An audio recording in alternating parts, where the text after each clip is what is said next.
sekarang kita ada di Pulau Karimun. Jadi nanti kita nyebrang dari Batam sekitar 1,5 jam, ini Pulau Karimun. Nanti kita akan nyebrang lagi sekitar 15 menit dari sini. Itu lokasi UMKM pangan lokal kita berbasis sagu. Jadi kita akan nyebrang sekitar 15 menit. Semua transportasi di sini menggunakan air. Semua berbasis kepulauan, sehingga transportasinya adalah air. Laut sebagai penghubung, ya, untuk meningkatkan kesejahteraan.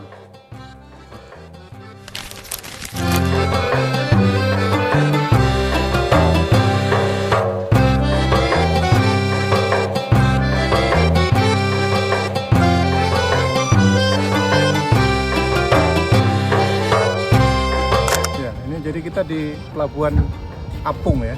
Jadi naik turun ya. Jadi kalau airnya pasang dia naik, kalau surut dia ikut turun. Nah, dari sini kita akan menuju ke Pulau Aleng. Bukan Tanjung Uten. Oh, Tanjung Uten. Ya, sekitar 15 menit dari sini. Ini sama Pak Kabit, ada Pak Kadis Kabupaten, terus kemudian ada Bu Kadis. Jadi sudah masuk ke dalam. Kita akan menuju ke sana.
Jadi kita ini dengan Bu Kadis di belakang yang hebat itu, dengan Pak Kades yang muda dan lincah ini di desa Batu Tanjung Batu Kecil, ya, Tanjung Batu Kecil. Luasnya sekitar 40 km persegi.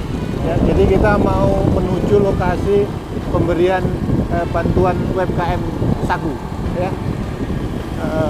Desanya asik, ya. Pertanian, kemudian nelayan. Ya. Di sini sagu masih digunakan sebagai bahan makanan pokok, ya, selain dijual dalam bentuk industri. Nah, kita menuju ke sana.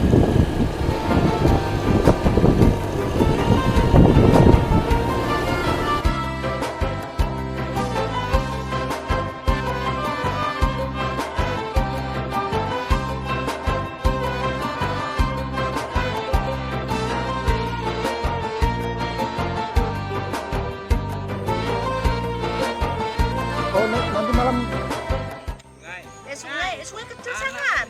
Anak sungai. Melewati jembatan kayu. Sagunya melewati ini. Sagu dialirkan dari olahannya ke sini menggunakan tongkang. Pompong.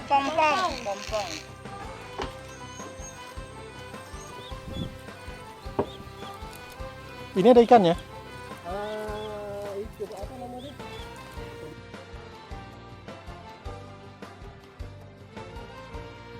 Bapak, hari ini dari mana Pak? Yang apa ini Pak?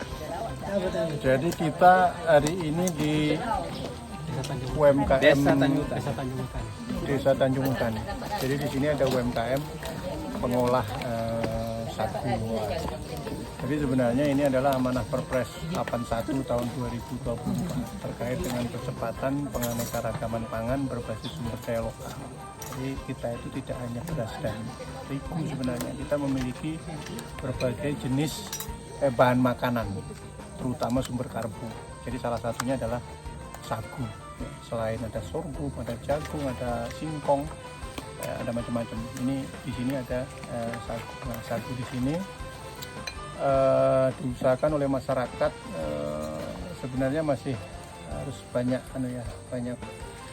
banyak inovasi yang harus kita kuatkan, terutama di sistem budidaya. Penjarangan masih sangat diperlukan agar kita bisa memprediksi dengan baik berapa sih sebenarnya produksi sagu setiap tahun bisa kita panen. Ya. Kemudian berapa lama kita bisa panen berikutnya. Nah, kemudian berapa banyak per pohon bisa kita hasilkan tepungnya. Nah, kalau itu bisa dihitung dengan baik, nanti kita bisa mengukur berapa sih cadangan pangan sagu yang bisa kita cadangkan. Bukan asal potong. Ini kalau dipotong yang ini, nanti berikutnya nunggu puluhan tahun lagi bisa dipotong. Lagipun ini Pak, dia kalau usia dia belum tua nih, beda hasil sagunya. 8. Satu pohon dapat 8 tual. 8 tual. Jadi ini satu pohon nih. Dia 8, dia cuma Iya, 8. lebih kurang lah Pak. Ini kalau yang ini kan dari pencampur-campur nih. Dari pemerintah desa ini ada Pak Kades ya, karena di sini konsumsi sagunya masih cukup tinggi ya, jadi makan sagu nanti dari provinsi ada Bu Kadis, cadangan pangan pemerintah daerah provinsi juga bisa diarahkan untuk mencadangkan sagu ya. Kemudian bantuan pangannya berupa sagu, bisa dalam bentuk mie sagu, bisa dalam bentuk beras analog sagu ya. Jadi itu, kalau itu bisa kita kerjakan, kita bisa mengurangi beban padi. Beban padi itu luar biasa berat. Lahan sawah kita 7 juta sekian dan setiap tahun beralih fungsi. Ya, sementara kita punya sagu yang bisa kita kembangkan di berbagai titik di Indonesia. Jadi kita juga bisa mengurangi impor terigu harusnya. Ya. Jadi impor terigu kita sangat besar, sekitar 11-12 juta ton setiap tahun. Itu bisa kita kompensasi dengan sagu. Tapi untuk menghitung sagu bisa mengkompensasi berapa itu benar-benar bisa kita hitung. Jangan sampai sudah kita putuskan kita kurangi, tapi ternyata kekuatan sagu kita untuk mengkompetisikan, untuk mensubstitusi itu ternyata tidak terlalu kuat. Jadi ke depan kita berharap hulu sampai hilir kita bangun, kita kuatkan. Ini alat-alat yang kita bantukan dari Badan Pangan Nasional ini bisa membantu melalui dana Dekon Dinas Pertanian Ketahanan Pangan Provinsi ya. Itu kita kuatkan dan pada akhirnya kita ingin setiap pulau, setiap daerah itu mandiri pangan. Tidak tergantung kepada suplai pangan dari luar. Kalau itu yang terjadi, nanti begitu ada gejolak dari luar, nah, nanti kita tidak bisa makan. Ya. Ini adalah ketahanan pangan berbasis kemandirian pangan dan kedaulatan pangan. Kalau dari sisi rasa, udah tidak ada yang meragukan bahwa pangan dari sagu ini rasanya enak, kandungan gizinya bagus, indeks glikemiknya rendah, kandungan kalsiumnya tinggi, ya. Jadi banyak manfaat dari sagu yang bisa kita gunakan di Kepulauan Riau. Terima kasih.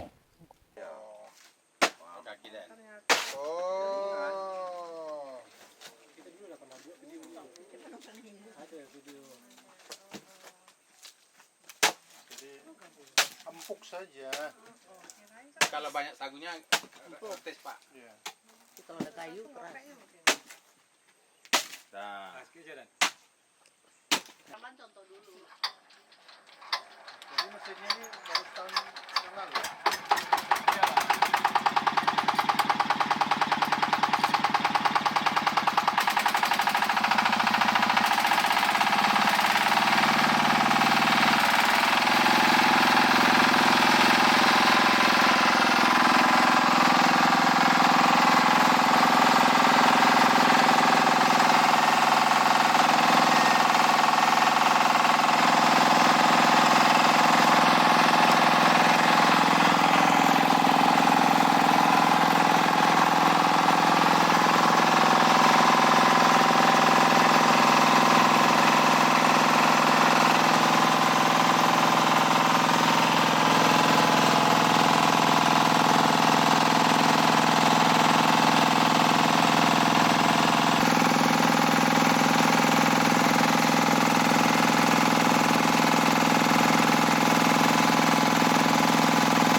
Terkait dengan kunjungan Pak Deputi Pak Andriko, kami dari Pemprov Kepri, Dinas Ketahanan Pangan, Pertanian, dan Kesehatan Hewan sangat mendukung program-program Badan Pangan Nasional yang selama ini sudah bersinergi dengan kami, dan tentu kami harapkan di dalam pengembangan pangan lokal ini, sagu ini menjadi satu pangan lokal yang khas yang dimiliki, yang terus kami kembangkan melalui program penganekaragaman konsumsi pangan, dan juga kami juga melibatkan beberapa stakeholder, diantaranya adalah PKK, kemudian dinas-dinas yang terkait. Nah, terkait dengan bantuan yang sudah diberikan, kita akan jaga dan kita akan monitoring terus-menerus agar ini terus bermanfaat dan nanti akan terus berkembang. Kita sudah mencatat kemarin beberapa kebutuhan yang diperlukan oleh teman-teman atau kelompok tani yang diberikan bantuan. Insya Allah nanti kami akan follow up lebih lanjut dan tentu saja tetap bekerjasama dengan teman-teman di Badan Pangan Nasional.